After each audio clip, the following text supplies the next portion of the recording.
Hello, I'm Jonathan from Boredom Sated, And I'm Boris from Boredom Sated. and today we're going to do our review of the newest Pathfinder 2 book, which is The Lost Omens Ancestry Guide. Woo!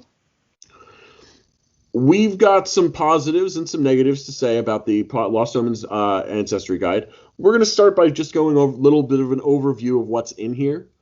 The first half or so of the book is talking about additional feats mostly, but also, and I really like this, some additional heritages available to some of the races or ancestries that they put into the other books that are not the core rule book. Yes. And I have to say, Pathfinder continued with their, um, you know, significant role playing and giving you choices type of viewpoint, where I didn't find any one feat severely like you have to have it, and all the bonuses were in line with being fair and appropriate for their level. Um, the only thing you could say, maybe a couple of them are a little bit weaker for their level, but more choices I always feel is better. Yeah, they've really set this book up to make sure that you can have more options, and they've really tried to make sure that you understand that Pathfinder is more of a role-playing system that has obviously a extensive combat in it, but they want you to be able to flesh out your character in as many ways as you could possibly want to. And that's Right. really quite nice. Um, they have expanded both on ancestries with new heritages and the heritages that they put in that are new to whatever race you want to add them to. Um, and as Boris said, not many of the feats I really found to be anything that I would need to say specifically or mention specifically. But it's just a lot more options, and again, most of them, and they've tried to do this already. Most of the heritage and ancestry feats are really just for role playing purposes and to make it so you flesh out the way your character is supposed to be, not as much for combat. Right. No, I totally agree. The one thing that because of that, there isn't significant feats that I want to call out. But the one thing I do want to address is the Azerkethi, which are the sort of the Atlantean version of Los Homens. They did go a little bit. They did add a few feats that let you build out Aquaman. I thought that was interesting, where you can do diplomatic negotiation with aquatic animals. Which is just incredibly appropriate because, of course, what does everyone want to do in a high fantasy game but go underwater and make it so you have to worry about the underwater rules for combat? Right. Well, and you always want to make your underwater person talk to fish. Look, I agree with that. All I'm going to say is I have a lot of bad memories of playing Pathfinder 1 with underwater parts of the campaign that I never want to do it again if I can avoid it. Which is in line. Most creatures that walk the land don't want to be in the water for a There we go. long period of time. Exactly, exactly. So the second half of the book, which is really where we want to get into, introduces several more new heritages and new ancestries. Now, whether you like or dislike the idea of some of the races of old being put in as just heritages instead of being a full-fleshed ancestry, um, we've got like disagreeing opinions on that, and for some of them we like it, and for some of them we don't. But I do want to at least mention first what the new ones that are just heritages are. And the ones that are just heritages are the Aphorite and the Gonzi, which are your law creature and your chaos creature to go along with Right. your angel, demon, all that kind of fun stuff.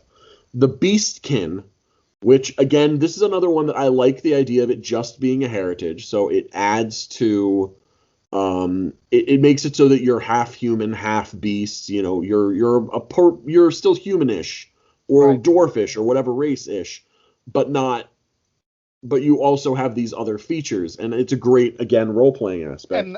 And I But think that's a really great opportunity because it really gives you a chance to play sort of a lycanthrope without giving all the penalties and overpowers. yeah, well, I mean, then if you really want to go that far, you can play the changeling from the first half of the book, Right. which again, the changeling already existed in the advanced player's guide. So again, that's one of the ancestries that was fleshed out a little bit more. Now, the one that I'm going to argue against, and the one that I'm not a fan of the way they did, was the Genie Kin.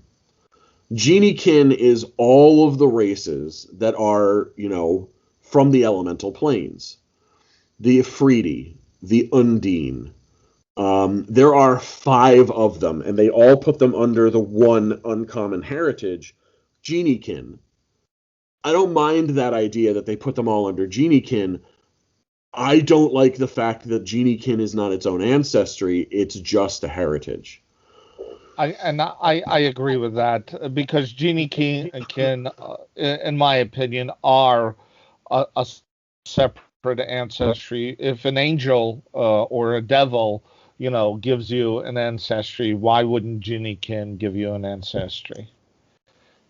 Well, and that's one of my big issues with this. Genie Kin in Right. general, um, like in Pathfinder 1, the Genie Kin were among my favorite races to play, especially in the later games that I played in Pathfinder, because you can play you can play from a unique perspective because you can play as if you're actually an outsider.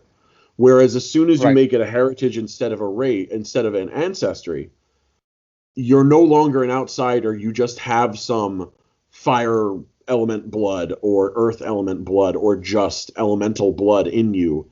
And that, in my opinion, just takes away from the entire point in my from of Right. what I thought of as the Genie Kin races from Pathfinder 1. And I agree, even and just from the opposite viewpoint, where I wasn't a big fan of playing the Jeannie Kin in first edition, but I do agree with your statement, that it should have been an ancestry, not just a heritage. Yeah, I played Afridi in several games because I just enjoyed the whole like fire thing, Right. and was it made it so that again I did it mostly for role playing aspects, not just because of the fact that stats were good.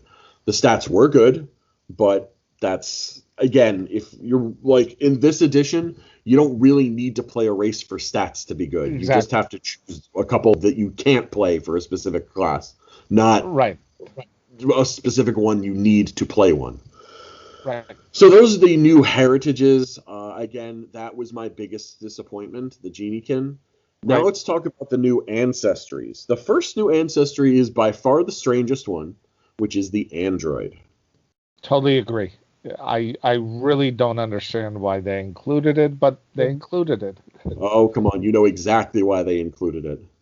I know, but it's still some. I mean, they have the Flashwarp, which should have been the android. I Well, understand why they included it because fifth edition has their Golem race, but I think Flashwarp really matched that need much better than an android. uh, I agree. The android, especially with the concept, a lot of their android, a lot of their ancestry feats involve nanites and like making it so that you don't understand how speech works and stuff like that, or you're a specific type of android where you're like a diplomacy droid. Um, it's kind of mixing the idea of the fifth edition character with Star Wars droids, Yes, and it's totally funny agree. and also confusing. Yep. Um, it's so it is what it is. I don't hate it, but I also don't particularly like it. But at the same time, I go really ahead. do hate it. I think it's a waste of paper. Okay, okay. It's not a race that it's not an ancestry that I would ever choose to play. Right. Next on our new ancestries is the Fetchling. So the Fetchling are shadow plane extraterrestrial, which goes again to what we were saying about Genie Kin. If if the shadow plane got their own ancestry, why couldn't the elemental plane get their own ancestry? Exactly, and that's kind of what I was going to say as well. Fetchlings are Yeah. basically your characters from the Shadow Plane. They're fine. I've seen them played before. Generally not good creatures, but it is what it is. I don't entirely understand why this was an ancestry and why the others were heritages, or the other way around. But again, it could very well just be based on the way that they do Lost Omens um, as a setting, and Right. that they are enough different from whatever human race that they're coming from, or whatever humanoid race they're coming from, to decide that they need to be their own ancestry. Next is the Right. one we were just talking about a little bit, which is the Fleshwarp. I enjoyed the Flashwarp. I think it's a good ancestry. I mean, remember, really balanced. That none of these can you really say is way outrageous, and you know is much better than any from any of the other books. But overall, for role playing purposes and all of that, I think these are really I like them. So, again, in case you were unaware, the Fleshwarp is basically a creature that was created or manipulated by magic, or by alchemy, or just by the chaos of creation itself. Not chaos, but you know what I mean. Yeah. The Fleshwarp is really interesting, and you can look very different. You could be Frankenstein's monster, or you could just be an alchemical abomination. Right. But for role playing purposes, they were fun. The next one is the Kitsune. Uh, Kitsune, sorry, I said me. Which I mean, they're fun. Don't get me wrong, but they clearly added them because they're hugely um, utilized in White Wolf's Werewolf, and everybody loves the Kitsune from there, and everybody likes Kitsune from anime. So The Kitsune is also another one of the races that was in first edition, and it was well right, liked in first edition. I right, love, I absolutely love about Kitsune that what heritage you choose determines what your alternate form is. To understand what we're talking about, Kitsune are very rare creatures, and in general, people find them superstitious good or superstitious bad, so you don't want to look like a Kitsune just walking to a town. So there's four heritages that they gave it. Two of them, your alternate form that you can look like whenever you want to, is a fox. So you can literally just be someone's pet walking in. The right, other two, you can choose a medium humanoid, usually human. Doesn't say you have to be human, but it just says a medium humanoid. This is your alter self kind of thing that you basically get for free as being Kitsune. yes, I love the fact that you do have to choose a single form for it, and like as you were supposed to do, at least in first edition. I love the fact that half of them you turn into a fox and not a person. yep, And I think that's again really really great for role playing purposes if you're playing it properly. right. I also am a Again, fan of.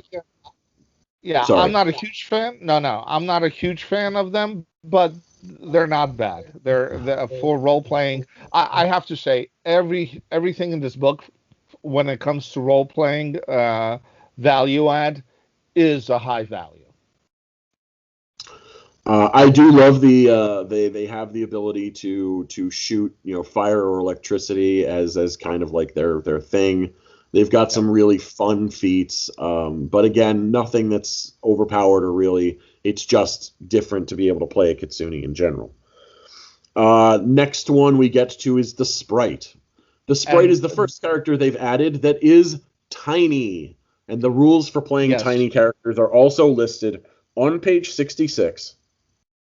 And that is honestly, this made the book for me. This was definitely my favorite thing in the whole book. I would, if I were making a new character sometime in the near future, especially for a more goofier campaign, I would 100% play a Sprite. I love the idea of it. I would even, for entertainment's sake, play a Sprite that's a dex wielder, like a fighter type, and be like, come on, bring it, and then wield a dagger that's the size of like my pinky. It'd be hilarious, it'd be funny, it'd be a great concept, but you gotta remember that tiny sized characters means you're probably also using tiny sized weaponry. Right. No, I totally agree. And because I love to play monks, tiny monk, that in my viewpoint would be just way entertaining. It's always fun to pick someone up that's 50 times your size and flip them over your shoulder. Exactly. And that's exactly what I would be doing. I would be a throwing and bull rushing type of monk as a Sprite. So this is another thing where the Sprite have wings, but they don't have a fly speed listed. However, there are special rules, again, for flying PCs listed on page 66. One of the things that at least it says is, at the GM's discretion, the GM can grant these PCs a 15-foot fly speed, replacing any other abilities that involve flying, such as the Strix's wings ancestral trait. I agree with the idea of giving a relatively slow fly speed as a free thing to the ones with wings, because you're a winged creature, you should have a fly speed. I don't like the idea of giving ridiculous fly speeds, and I'm glad that they decided to do it that way. There are a couple of races in 5th edition that are still in the works that have fly speeds and movement speeds that are kind of ridiculous in ways that I do not like. And this is, again, a good fix. It might feel slightly underpowered, but I'd rather be slightly underpowered than slightly overpowered, especially when it comes to something that can be very overpowered, like flying. Yes. Yeah. No, I agree. Pathfinder has done a fantastic job to balance every aspect of different ancestries, including creatures with wings. Yep, and if you want to go with the silliest feat that I think I saw in this book, that it would be the first feat listed under Sprite, which is Corgi Mount. That is right. As a Sprite, and apparently this also means that Corgis are official in the Lost Omens playthrough. Yes. You can get a Corgi familiar that will act as your mount. This is not a pet per se, so it doesn't get the pet rules. It gets the familiar rules because Corgis are not exactly known for their combat abilities. However, you can have a Corgi. The Corgi becomes small. Since you are tiny, you can ride the small creature. It is hilarious. It is wonderful, and I would probably never do it in a game, but I love the concept and the picture it puts in my head. Yes. And I think they balanced out really well, that you have a mount at first level. But it's small. Yeah. It doesn't fight. Yeah. Yes. Yeah. Which is perfect. And so cute. Yes. And we finally get to the Strix, which are the Vulture, which in the old edition was the Vulture race, but now they look way more human. They do have legs of a Vulture, and they look a bit more harpyish, I would say, rather than vultures. But they are in here. They do have wings. They they fairly balance out the wing capability, just like we described, and they're well balanced. And it's was in line with what I would expect based upon what I remember from the first edition. The other thing I will mention is the Strix. I think the reason why they made them more humanoid is because of the fact that there are, again, multiple possible heritages. Several of the heritages do make you probably look and act more vulturish, whereas they wanted to have more options out there for different versions of how you were doing it. And I do love the idea of the different heritages, even for these more rare races. I think it makes things better. Like the heritages for Android make your playstyle completely different, even if we don't really like the concept of the Android. Right. Which again, just is the reason why I am very, very sad that Jeannie Kin was made into a heritage instead of the 5 separate ancestries that it should be. Actually, I would be very happy if the elemental one, like the one that's strictly just basic elemental, if that was a heritage and the other 4 were their own individual races, because that would make sense to me. I see that, So, as a valid view. Yeah, I think so. In case you guys are again unaware, there are 5 types of your Genie Kin: the Afridi, the Oread, the Suli, the Sylph, and the Undine. The Afridi are fire-based, the Oread are the earth-based, the Sylph are the air-based, and the Undine are the water-based. The Suli are your more generic genies. So I would think personally that the Suli would make perfect sense as just a heritage, whereas have the other 4 be races. The other option would be to have Suli be the actual ancestry, and then the other 4 would be your options for your heritage. Right. And they could change your stat chain bases and things like that. I think that would have been a better way to go than to make all 5 of them into heritages. But again, I'm not a writer for this. If I had the option to be a writer for this, I would take it in an instant, but that is not the point. Yep. So that pretty much, and they finish up the book with some gears, because, you do have gear that's related to each different heritage and ancestry. So overall, my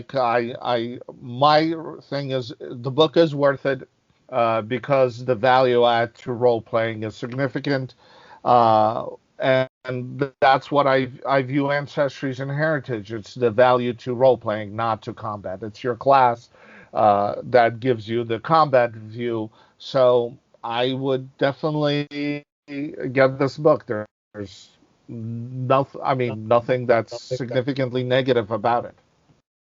I agree. This book is definitely good. I like the additions that they put into it. I don't like all of them, but I like enough of the additions they put into it. It builds further upon the alternate heritages and ancestries that they put in other books, which makes it so if you are playing one of those, this adds to it and makes it so you can more flesh out those characters as well. I think that it's definitely a good book. I do wish that it was a little bit bigger. I do wish, again, that they had gone a little bit further into some of them, but overall, I think it's definitely a worthwhile look if you are playing at least one good Pathfinder 2 campaign. Yes, definitely. Well, this is Boris from Boredom Sated. Please subscribe. Please hit the like or dislike and comment. Please hit the little notification, and I will talk to you guys later. Yeah, let us know if you agree or disagree with any of our opinions on this. And if we agree or disagree enough to feel that it's worth responding, we will. So thanks for watching, and everybody have a great day.